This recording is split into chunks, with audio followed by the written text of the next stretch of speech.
We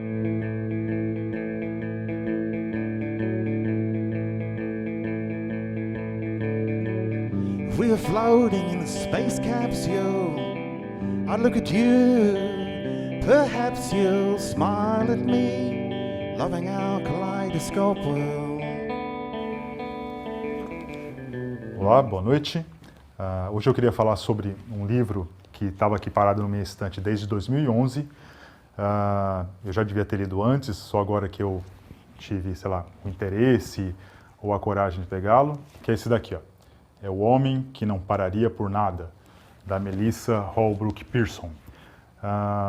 Antes de falar sobre ele, né, eu queria falar sobre dois outros livros que foram bastante importantes para mim também. Que é esse aqui, Against the Wind, né, que é Contra o Vento, do Ron Iris. E esse outro aqui, que é The Perfect Vehicle, o Veículo Perfeito, que também é da Melissa Holbrook Pearson. Mas vamos lá, então vamos começar por partes. Esses dois primeiros livros, né, O Veículo Perfeito e Contra o Vento, eles foram produzidos por alguma razão, né, alguma coincidência, eles foram publicados, né, em 1997, e eu comprei os dois em 2006 e li também os dois em 2006. Eu só voltaria a andar de moto em 2007, né? Esse ano de 2006 foi um ano bastante intenso nos meus sonhos, na minha preparação, né, dessa minha nova vida. E então eu estudei bastante, né? E o que é engraçado é que a forma como eu vivenciei o motoqueirismo depois desses últimos 10 anos foi muito baseado nesses autores, né? Então deixa eu falar um pouco sobre esses dois livros, né, iniciais aí. O primeiro que eu li foi esse daqui, né, um pouquinho, alguns meses antes do outro, e ele trata, né, ele foi publicado em 97, e ele trata de uma coisa bem americana, né? Existem algumas coisas no mundo das motos que são bem americanas, né? Por exemplo, aquele Land Speed Record, né, aquelas tomadas de velocidade no sal lá em Bonneville, onde aquelas motos que parecem um foguete, né, todas carenadas, que chegam a mais de 600 km por hora, aquelas motos cruiser, né, aquelas motos que você anda, que aqui no Brasil a gente chama de custom, que você anda todas cromadas e que você anda bem para trás. O flat track, que é aquela corrida meio que na terra, assim, né, em que as pessoas andam meio de lado, com o pé no chão, né, patinando na curva. São coisas tipicamente americanas. E uma outra coisa que é tipicamente americana é o assunto desse livro aqui, que é o Iron Butt Rally. É um rally, né, uma corrida de uma associação chamada Iron Butt. Iron Butt é meio que uma brincadeira com Iron Man, né? Iron Man é o Homem de Ferro, é aquela corrida de triatlon, né, onde o cara tem que mostrar que ele é super resistente. E esse Iron Butt, que seria o bumbum de ferro, né, é uma corrida de resistência, né, um rally de resistência no mundo das motos. Nesse Iron Butt Rally, os motoqueiros precisam percorrer, no mínimo, 11 mil milhas em 11 dias. Então, 1.000 milhas, mais ou menos 1.600 quilômetros por dia, né, durante 11 dias. Mas isso é o mínimo dos mínimos, né, porque a pontuação não é dada só por essa velocidade, só pela distância que eles andam, mas tem bônus espalhados por todos os Estados Unidos, né? Então, às vezes, você tem que fazer um desvio de 300, 400 quilômetros no dia para ganhar uma bonificação maior. Esse livro daqui, então, conta toda essa história, né? Esse Iron Butt Rally começou em 84, e esse aqui conta a edição de 1995, onde esse cara, esse Ron Iris, ele participa e depois no final fica em sexto lugar. E ele conta, né, como que é a preparação, como que são os vários participantes, todo o desafio, né, que é ficar às vezes sem dormir, sem comer, os riscos, né, de acidente, a logística, tudo. Então é um livro bem assim, descritivo e bem legal e bem leve, que conta esse lado bem americano, né? Esse Iron Butt Association, a associação, tem em vários países, inclusive no Brasil, e eles têm provas menores, né? Então, por exemplo, se você conseguir andar 1.000 milhas em 24 horas, você ganha um certo título, né? Que é, sei lá, deixa eu ver se eu me lembro, assaduras seria alguma coisa, a tradução assim, assaduras do selim, alguma coisa assim, né? Se você conseguir andar 1.500 milhas em 36 horas, você ganha outro prêmio. Tem vários, mas a culminância é nesse Iron Butt Rally, que acontece só a cada 2 anos e algumas pessoas são sorteadas ou convidadas, e é o mais legal. Bem, daqui a pouco eu volto a isso daí, mas essa é uma história. Sobre esse autor, esse Ron Rivers, quando ele se interessou em andar de moto em 1987, ele tinha quase 40 anos. Quando ele escreveu esse livro aqui, né, em 87, quando ele participou dessa corrida em 85, ele tinha 42 anos. É isso? Isso. 52 anos. Isso. Em 95 ele tinha 52 anos. E ele morreu agora em 2015 com 72 anos de câncer, né? Depois, então, muitos desses participantes desse Iron Butt, eles são pessoas mais velhas, como esse cara daqui, né?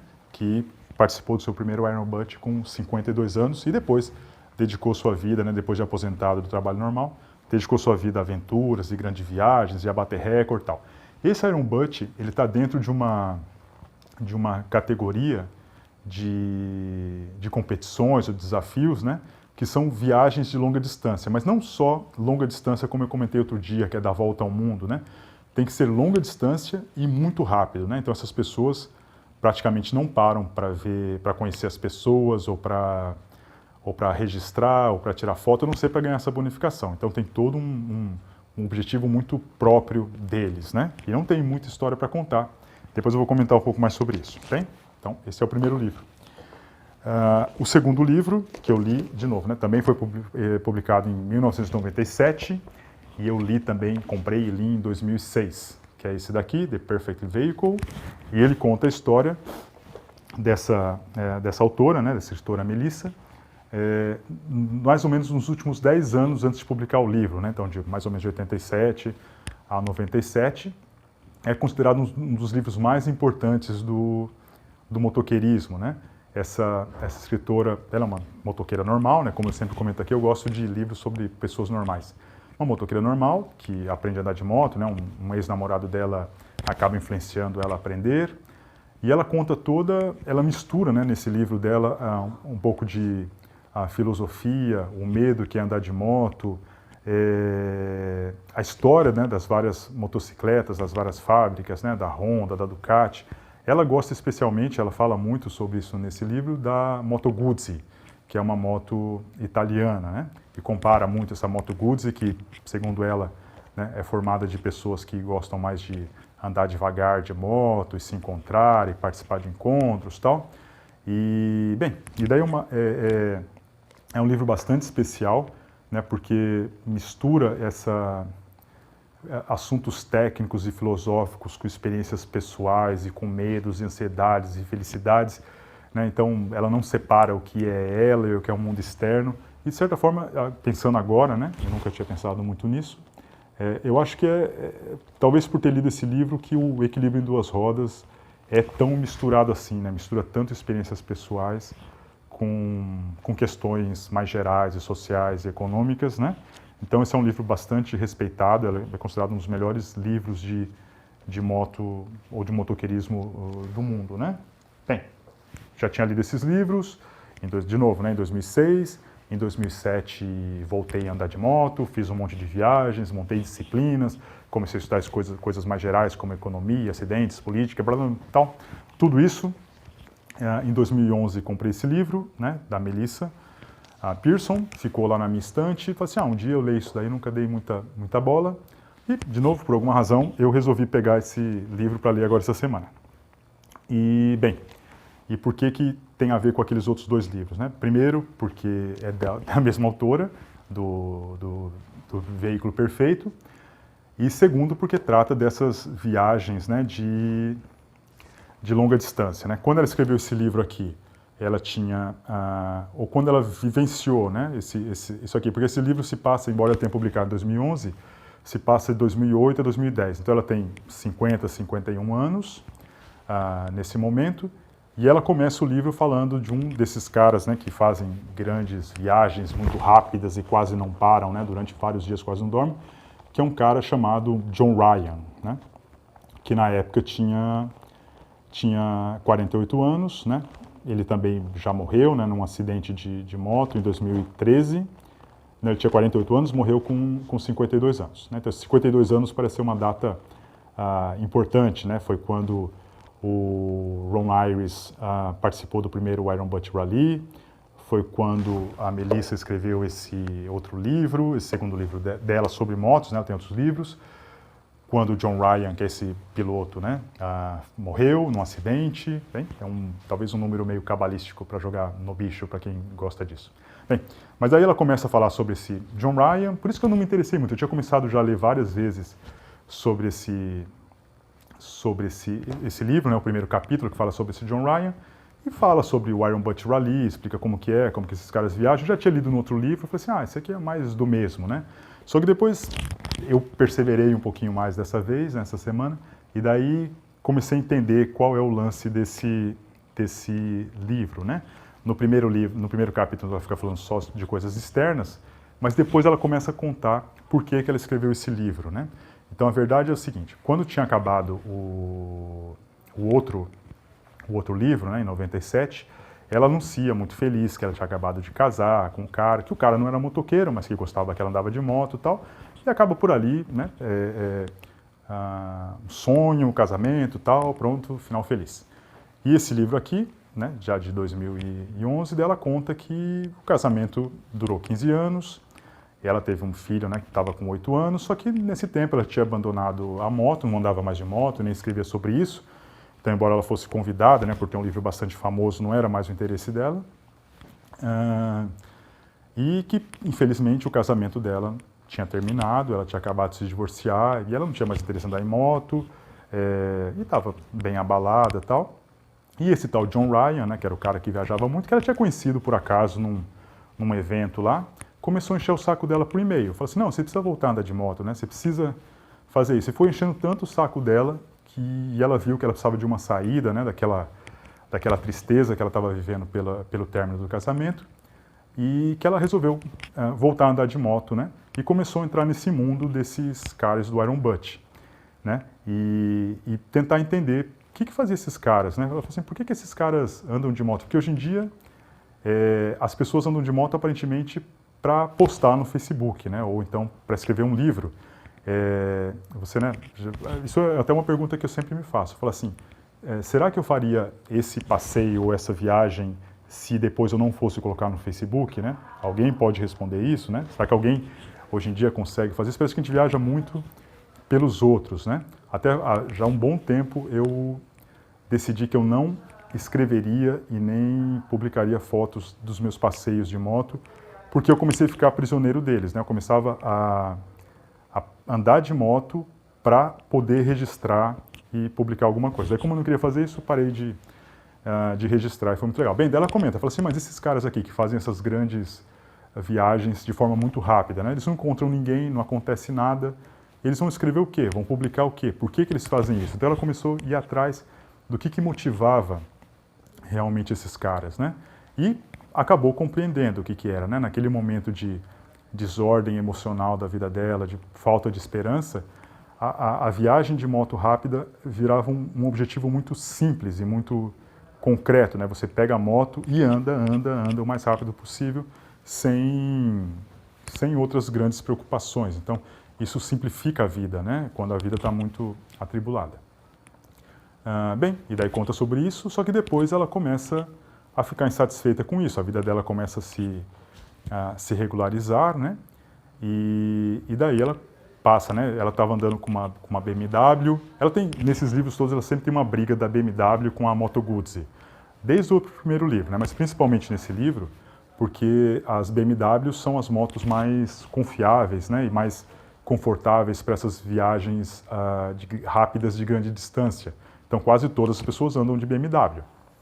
E então para ela a BMW simboliza isso, né? Uma moto muito cara, não para esses caras, né? Para outras pessoas, que simboliza o dinheiro, a tecnologia e para esses caras a velocidade, sem parar em nada.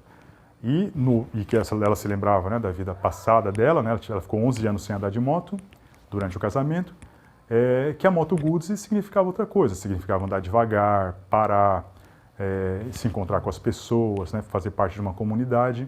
E daí ela, naquele livro e nesse, ela usa muito a BMW, a Moto Guzzi, para diferenciar um pouco esses dois estilos de vida, né?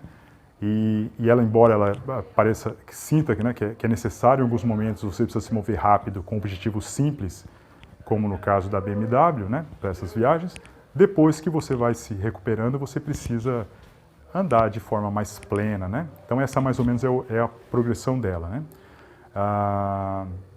Mas ela fala muito, né, a estrela do livro, é esse John Ryan, né, esse cara que viaja muito, e ela comenta como esse cara não tem nada, ele não tem dinheiro, ele só tem a moto dele, que vai meio que se acabando, ele não tem dinheiro direito para comprar comida, ele não tem uma casa, não tem emprego, não tem família, não tem filhos, né? Às vezes ele até reclama que ele queria ter uma casa mais legal para poder receber visitas, mas ele não tem. A vida dele é andar de moto em alta velocidade, fazer grandes viagens e bater recordes, né?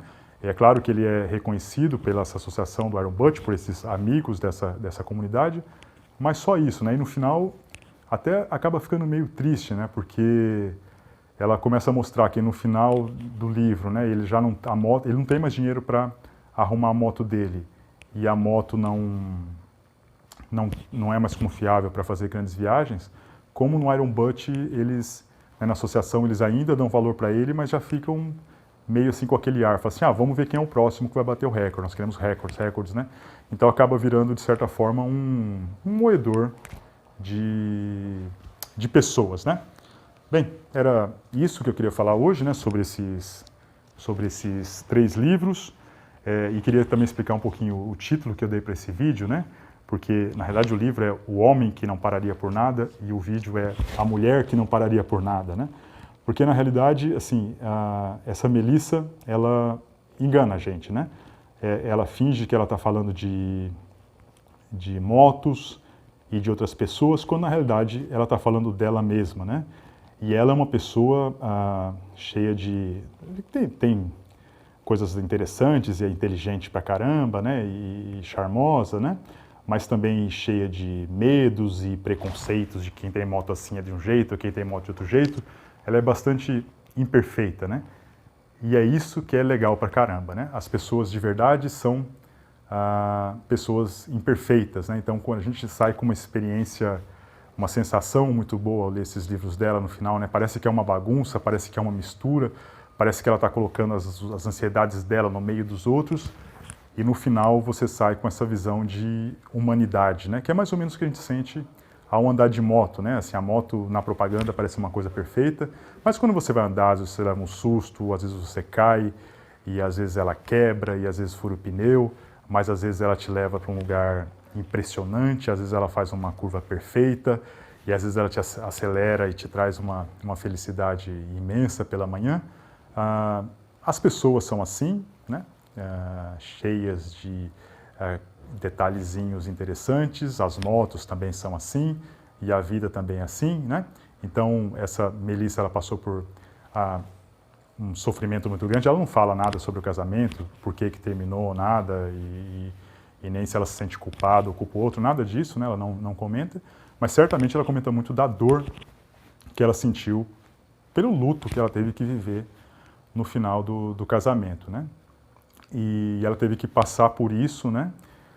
E passar, né, por retornar às motos, primeiro de uma forma mais intensa, mais monomaníaca, depois conseguiu voltar para a Moto Guzzi com seus amigos, e conseguiu voltar a escrever e falar sobre motos e se perdoar, né?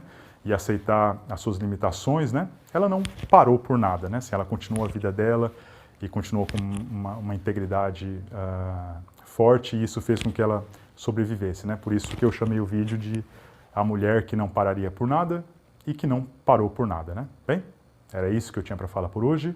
Até a próxima. Tchau!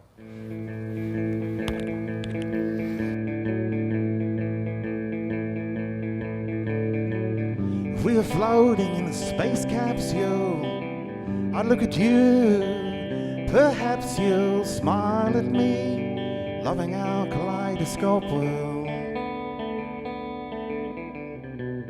Stars and planets just glide on by, cold and patient like a white god's eyes, smile a lot, loving our kaleidoscope world.